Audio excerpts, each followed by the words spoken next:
evening, TheoTrade. This is Corey Rosenblum, and you're watching the Theo Nightly video for the 28th of December here, still in 2021, but only for a few more sessions of the year, and we have the new year coming up this weekend. So as we look to close portfolios or hang on to positions into the new year, let's talk about the market. The stock market, at least the S&P, snuck to a new all-time high. But what are we looking for this week? I'll frame the video mainly in terms of additional bullish drift, which would look like that, up, up, up. And again, parallels for that would be here, here, a little bit here, a little bit here, and then there. That's your drift up scenario. Or a rubber band snapback. And the rubber band snapback, those things are, I think, inevitable, but hard to time. And the rubber band snapback would be any number of pullbacks. So these little red bars, that's a pullback. So that's what we're looking at. We're into resistance. We're at new highs. Will we drift or pull back inside? That's the play. If we were looking at this on any particular day of the year, the probability would favor the downside and does favor the downside. That means if you are going to play into the end of the year, taking this in complete and total isolation, that would be a put play, put spreads, or bearish positions. That's in a normal environment. So this looking at the probabilities, that will be what we'll call the dominant thesis or the pullback thesis. So here in the SPY, the Spider ETF, that takes us down to about 466. And that would be, again, roughly that 20-day moving average. So 466 would be a rubber band snapback target from 478. That, again, is the S&P. The drifter thesis would be the alternate thesis, and that'd just be a short squeeze. So I'd classify that as a lower probability drift to the upside. But if we're above that 478 level, we will see the market probably levitate, drift, and push and drift, whatever you want to describe it, in end-of-year bullishness, end-of-year levitation on low volume.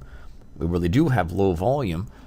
And that would just push to the upside. So that's the parameters, that's the play. And if you're patient, the put side could be your strategy, but we easily could see that drift. So as we push in the new year, let's look at some of the stocks that are, actually before we do that, let's just kind of take a quick look at the Nasdaq and just get the same parameters, same price levels.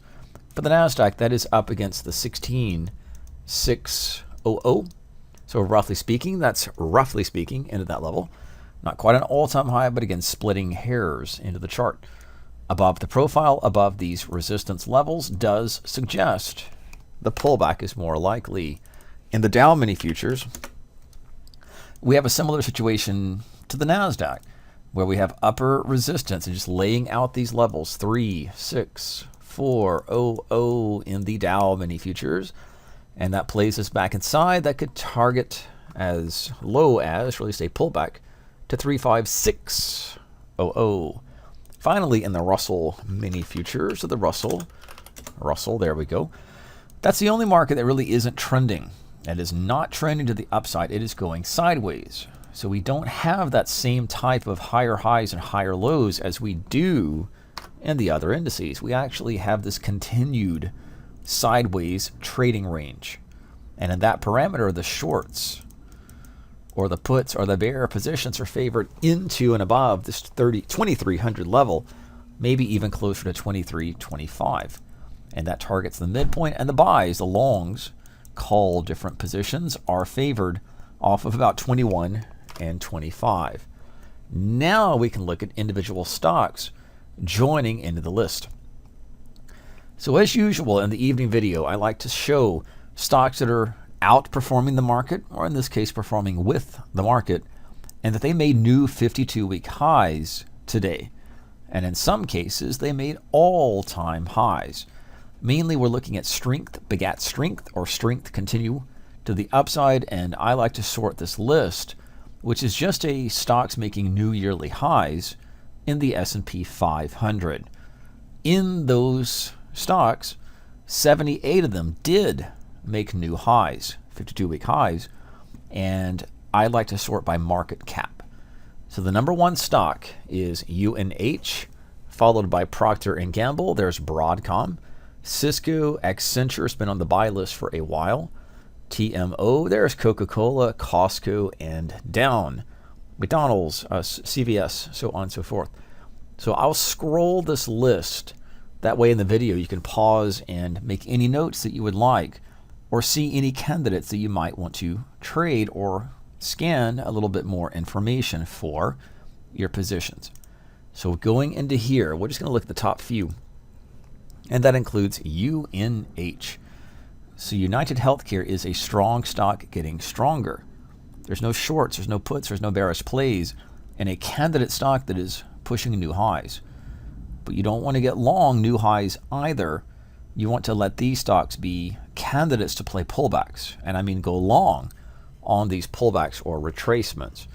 These are strong stocks getting stronger and have a better probability to keep getting stronger. And just to underscore that point, each of these new breakouts in 2021 right here did produce new highs. So this stock is and did stay on the list. It's been strong most of 2021 as a candidate stock. And each time it made new highs here, it just showed up on that scan list over and over. And we're seeing those highs continue. That's the logic, at least. The trades come from the pullbacks or the retracements. Similar within Procter & Gamble. Not the strongest stock in 2021 by any stretch of the imagination, but it did catch a bid alongside UNH. So Procter & Gamble is a strongly trending stock that is reaching up to new highs. In fact, we might have a better perspective on the weekly chart, and that way we can see exactly where this trend is. There is UNH, and that's the daily chart. That's new, most likely all-time highs. Similar in Procter & Gamble. Just going down the list now. Broadcom, weekly is here, daily is here. Cisco had a strong breakout. This is not necessarily a very strong trending stock because it has been range bound in about a 30 per share range since about 2017, 2018. So not the same boat in which the other stocks are trading. But there is Accenture, and that stock continues to be on my list just about week after week and day after day. And that's playing in the bigger uptrending perspective. Goal is to buy on future pullbacks. Let that pull back into the new year. TMO is another. Coca-Cola is considered a relatively, I don't want to say boring, but a consistent blue chip stock. You're not going to see Tesla type volatility, although that move from 60 to 38, that was volatile. But Coca-Cola has stayed within this broader trading range, and that's not in the same boat, again, as UNH or Procter & Gamble. But Costco is in that boat, and that is a strong stock getting much stronger.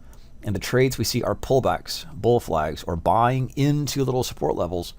And to me, that includes the 20-day exponential moving average. Target on the spread would be up to the prior high, and the trade would be terminated, position out, stopped out on a break under the 50 moving average. That's just basic bull flag logic. And then AbbVie Labs, Chevron, and we just saw earlier McDonald's. Similar to Coca-Cola, where it's not that thrilling. You're probably not going to tell your friends, I made a lot of money trading McDonald's, as you might trading Tesla or Amazon or some other stock like that, because that's a more popular stock to trade and to discuss. McDonald's, not so popular, but it's consistent, and it's having a little stable uptrend in price. Outside of the equity market, we'll look at TLT quickly, and that continues a trading range. As equities get more bullish, generally speaking, the bond market gets a little more bearish, or at least sideways. That is what's happening in the TLT or in other bond ETFs or bond futures products.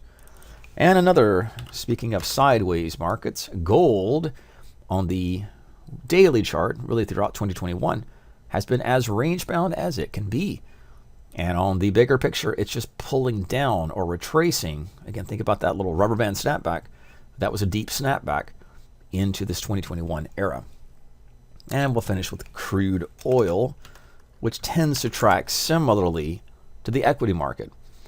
And that's just pulling up, not quite the strongest trend, but nonetheless is maybe more range bound, but is uptrending throughout the context of 2021. So look at the stocks that are making highs. Be careful on the pullback scenario. Don't get overly bullish. But if you're playing the put side, that's where the probabilities are into the end of the year. But be patient with the market and understand that we sometimes can have additional drift. And that will skew the probabilities of the upside. And just, again, advocate patience. This is Corey Rosenblum with tonight's Theo video update for December 28th, 2021.